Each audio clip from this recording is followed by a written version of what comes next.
இன்னைக்கு மீனாட்சி அம்மன் தன் பக்தனுக்காக சமையலே செஞ்ச ஒரு நெகிழ்ச்சியான கதை பத்தி ஒரு சின்னதா பார்க்கலாம் வாங்க.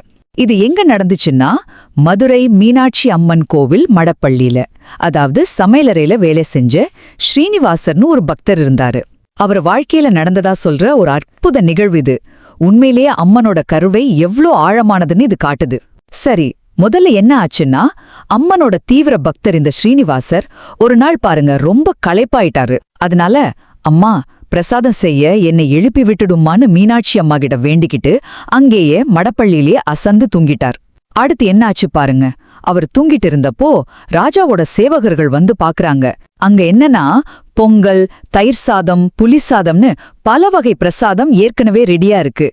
ஆனா அதே சமயம் ஒரு சிக்கல். பூஜை செய்யும்போது அம்மனோட மாணிக்கு மூக்குத்தி காணாம போயிடுச்சுன்னு தெரிய வருது. கடைசியா ஒரு அசரீரி, ஒரு தெய்வீக குரல் கேக்குது.